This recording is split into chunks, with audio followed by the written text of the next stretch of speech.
ملګرو نن می حساسه موضوع راوړې ده. حساسه په دې چې ځینې خبرې زمونږ په معاشره کې د برداشت وړ نه وي، په هغې باندې ته خبرې نشي کولی. نو داسې یوه موضوع ځینې ملګرو ته داسې مسله جوړه شي چې هغو ته جنسي سیکشول ډېر ګډوډ سوچونه ورځي.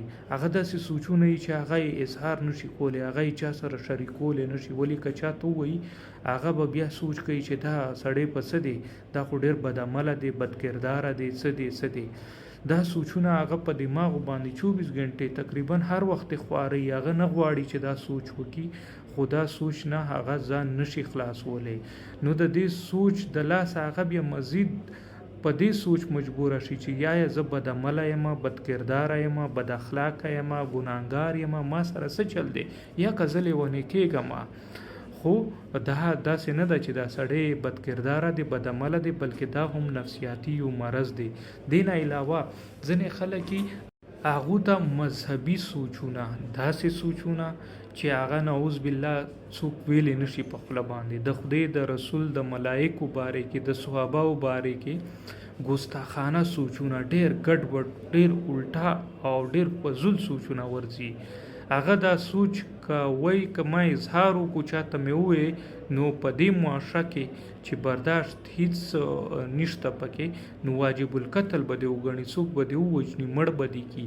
هغه په دې سوچ کې پرېوځي چې ما ته چې دا سوچونه راځي، دا زه ګناهګار شوم، زه کافر شوم، مرتد شوم، جهنم ته به ځم، نعوذ بالله. هغو ژوند ډېر د دې سوچونو د لاسه په عذاب شي. ملګرو دا داسې نه ده چې مطلب ته ګناهګار شوې، ته کافر یې، مشرک یې، څه شی یې، بلکې دا شی د انسان د مریض په اختیار کې نه وي. کوم شی ستا اختیار کې نه وي، د هغې ستا نه پته تپوس نه کېږي. البته د علاج سره دا مسله حل کېږي، که موږ خپل علاج وکړو دا مسله بیخي حل کېدلی شي. او بله دا هم درته ووایم چې دا مذهبي سوچونه اکثر هغه خلکو ته وي چې څوک ډېر دیندار او مذهبي وي، هغو ته دا پیښیږي.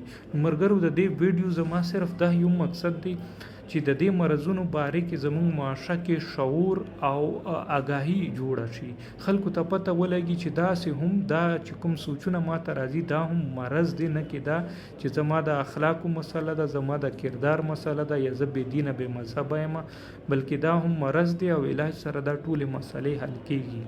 نو هیله کومه تاسو به مخکې شریکه کې در سره ستاسو یو جهان مننه.